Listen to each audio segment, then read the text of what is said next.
Bonjour people, je m'appelle Film Décrypteur et bienvenue dans une autre review de Transformator. I'm not doing the rest of the review in French. The reason why we're doing a little bit of a French intro is this is Hot Rod from The Last Shite. That film. What? Right, so a deluxe class figure. Hot Rod here is a Lamborghini Centenario, I believe, is the make and model. It's fine. There was a previous version of Hot Rod that came out for the Last Night toy line, and it was just basically a remold of Age of Extinction Lockdown, which shares the same base model as Dark of the Moon Roadbuster. I said that the retooling of that mold worked well for Hot Rod. Since this figure came about, I take back that statement, and I think that mold only particularly works well for Roadbuster. Hot Rod here, thankfully, this studio series is a completely new original mold, and it's quite good. However, I want to just state for the record, this Lamborghini mode I think could have come out better, and my biggest bugbear of it are all these panel lines. Now, it is just due to the nature of the transformation, and it kind of is unavoidable considering how he transforms. However, while it looks good visually, you know, it looks like a Lamborghini, it just does look a bit ugly because of the panel lines, especially on the front here. Along the back and along the sides and everything, it can be forgiven. It's just this bonnet. It suffers, and it's a shame. And I wish that there could have been a better solution to it. Don't get me wrong, I love the way that this thing transforms. It does a couple of really unique, very interesting things that are the ultimate reason why I got this in the first place. But it's just a tad bit disappointing. So it's not a perfect figure by any means. There is another little bugbear which seems to be specific to my copy, which I'll get into when we study the transformation, because that's when it will kick off. But anyway, it's a decent looking alternate mode. It's not quite black. It's kind of like the Revenge of the Fallen Lockdown figure, a really muddy brown rather than a proper black. It's decided to give the illusion of that colour, but it's just not totally. You don't have a proper Lamborghini logo on the front either. The original Hot Rod did, but this doesn't. But other than that, it's a very good looking car mode. Nice orange trim along the bottom of the hood there, along the sides of the doors and a bit on the back. Underside of the car, it is quite apparent what becomes what. Obviously the arms, you can infer that they'll be the legs. There's the head turned away from you, whatever. Weapon storage, you can see we have the Stop the Time gun just plugged in there. There is no other place to put it, unfortunately. If you look at the underside, there's a massive gap here, and you'd think, logically, there'd be a way to shove it up his ass somehow, but no. And then we'll have a look at the gun right here, right now, why not? It's good, nicely moulded, nicely detailed all over. For some reason, you can split it in half, and I don't know why that's a thing, but it's a thing. And it can stop the time.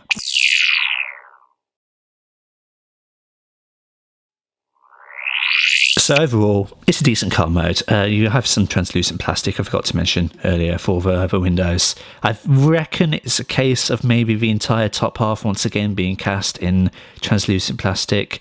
I could be wrong though, it might just only be this piece, just due to there being a joint there separating those bits as individual pieces. Anyway, I'm waffling now. Let's have a look at the transformation, which is the core reason why I was interested in this figure in the first place, because it's very cool. If not a little bit infuriating, just because, as you'll see, there'll be a lot of cases of clearance issues. So, I haven't transformed this guy a lot, but I think the logical first step is the arms, as it usually is with car formers. So I'm just going to unclip the bottoms right there and just fold in the tyre like that and begin, hopefully, to roll everything up. If we hoist the doors up as well, that'll provide maximum clearance and just allow us to tug out the arms and get them into place. So same thing on the other side. We're just going to release all of this, try and unclip it without breaking anything, and get the doors hoisted up so we can just pull the arms free, folding down those tyres as we do. Yeah, this is what I'm going on about, clearance issues. This isn't the worst bit. I mean, worst bit is a strong term. It's a good figure. Let's have a look at the feet now. So this is where one of the bugbears is going to come into play. It's just a matter of time of when. Right, so I'm going to unclip all of this from the back. This is the thing I'm going on about. So these exhaust ports basically end up being the heels, except on mine, one of them in particular likes to fall off at any given moment, and it's a pain in the arse, and it's a factory defect. But I'm going to fold them slightly back, but not all the way, just in an effort to keep them in. And I'm going to split what will be the feet and the legs. We're going to roll the feet out sideways, weirdly. And then we're just going to, oh God, fold them. And there you go, there's a heel that's just fallen off. Fold it like that. So we have the orange bit basically facing the front. We're going to come to the spoiler. We're going to fold that all the way back. And then somehow we attach this sodding heel piece. Then last thing, we just want to rotate the tyre. And that's basically a leg all done. So we'll try and do the same thing coherently on the other side. I'm going to fold the feet like that. I'm going to pop this off. I'm telling you now, it's going to go off. Hold it like that. Fold that like that. Like that, like that. Yeah, so I do have it wrong on that side, but whatever. I'll fix it later. And there we go. That's the leg. It's a little bit confusing, isn't it? It's better to look at going into car mode, because then it actually becomes impressive. Putting it into robot mode, it's just a bit like, what the hell are you doing? So these little bits here are going to end up pushed in like that, but we're not going to do it just yet because I want to get the doors down and around like that. And the reason that we are doing that is clearance for everything else back here. Now I'm going to push these in just because they're out of the way and it's an opportune moment to do it. And then we are going to come to the first impressive bit of engineering, the roof. I'm going to pull up on it slightly just to disengage it from this, and then I'm going to rotate it all the way around. I quite like that. Then I'm going to rotate the waist 180 degrees, and it's starting to come together. Now I'm going to return the doors and their windows round back to the back. And then, we're going to look at the car bonnet. So we're going to grab these pieces here.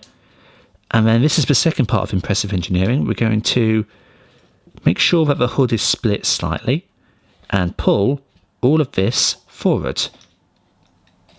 And as we bring down the hood of the car, we're going to try and straighten the arms out.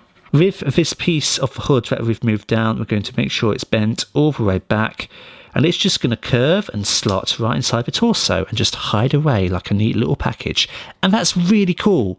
That is stellar engineering. It was the main reason why I got this figure. Very impressive. This bit has come undone, so I just need to fold these little bits away somehow. And I feel like I'm going to have to de-transform him for a lot of it. Or I can just clip them over the windshield and we'll be none the wiser. Then, yeah, straighten everything out. Get everything nice and neat. Rotate the head round if it wants to play ball, because that ball joint that it's on is tight. There we go. And, ladies and gents, there we have Hot Rod fully transformed in a very impressive looking robot mode. I should point out I've had his chest mistransformed this whole time.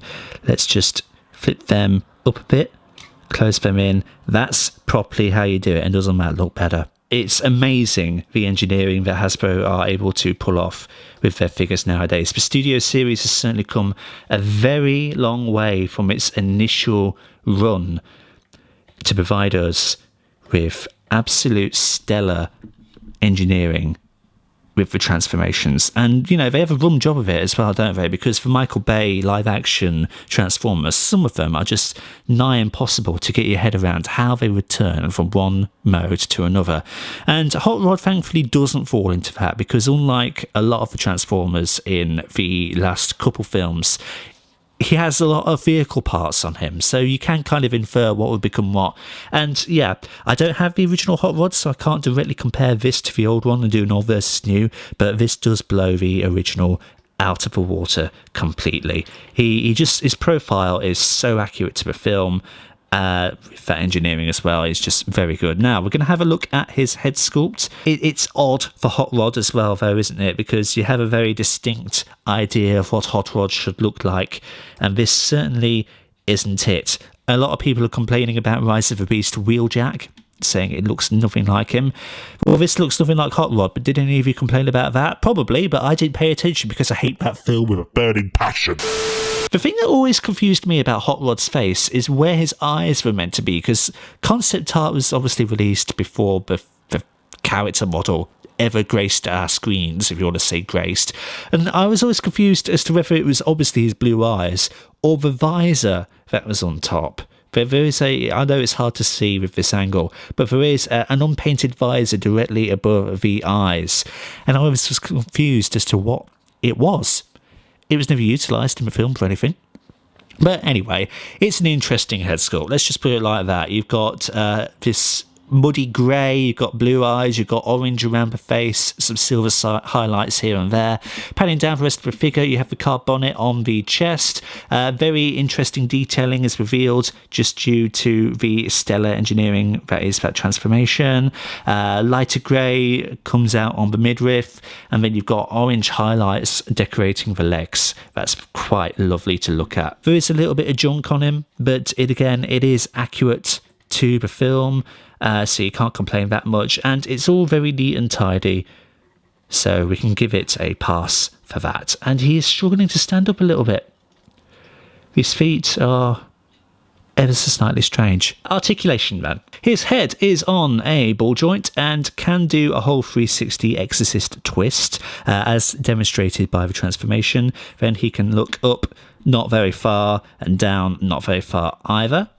Coming to the shoulders, he can rotate all the way around thanks to them being on a ball joint. He can lift his arms up about that far. They are being weighed down just at the minute because of a gun, but not to worry. He has a 90-degree bend at the elbow and then a mushroom peg there, allowing a full 360 degrees rotation. And then showing on this arm, he does actually have wrist articulation as well. And it's not in focus. There we go. 360 degrees at the wrist. Coming down the figure, we have a waist swivel, a leg that likes to pop off. Apparently that's unusual, but it wouldn't be one of my reviews without something like that happening. So waist swivel, if he was unpeded it would be 360, but as it is, it's just all the way right, all the way left, so it's good. Then he has, if you get all the back crap out of the way, a beautiful spread like that. He has a good front kick. He has a good back kick at the knee. Now, interesting, at the knee, it would only be usually that. However, if you pull on the wheels ever so slightly, then you can lodge them past, and then you can get a full 90-degree bend at the knee. Lastly, looking at the feet, we have a couple of bends there, and we've got a ball jointed ankle, if you want to call it an ankle, so there is an impressive range of motion with the feet as well. Articulation then overall, despite the clusterfuck of what's going on here, it is very impressive. For a size comparison, here is Hot Rod up against the Revenge of the Fallen Nest Global Alliance Bumblebee. Here he is with fellow Studio Series Autobot. This is Dino from Dark of the Moon. Here is Hot Rod with Hot Shot, his fellow namesake, I suppose, from the Energon line. And here he is with Mysterio, who actually towers above him, despite actually being a similar size class. So there we go, that is Hot Rod. I do like the figure overall. Impressive engineering, impressive articulation. It's just a little bit shame about all the panel lines in vehicle mode. The heel thing that's going on with my figure they pop off. I think it's just a factory defect with mine alone, because I've not seen anybody else's have that issue. It's an interesting design overall. It's not obliquely hot rod, but hey ho, it is what it is. But overall, I do think it is a very good figure, and it is a much needed improvement over the version that the Last Night toy line offered. Definitely, I would recommend getting him, and I would give him a thumbs up, because there is nothing wrong with the figure at all. Like I've said throughout this entire review, the engineering of that transformation was the selling point with this guy. I love how the chest transforms. I do appreciate how the back transforms. Even the way that the feet transform, it's a tad bit confusing, but it is very interesting and very well thought out. So yeah, I definitely do seek this guy out. Certainly if you're a completionist, but if you are just interested in car robots in general, he's definitely a very good one to have. It is very unique. So there we go, Hot Rod. Thank you everybody so much for stopping by and checking out this video. Like and subscribe if you haven't already, and share it around to help out the channel. And until the next time, au revoir mon ami.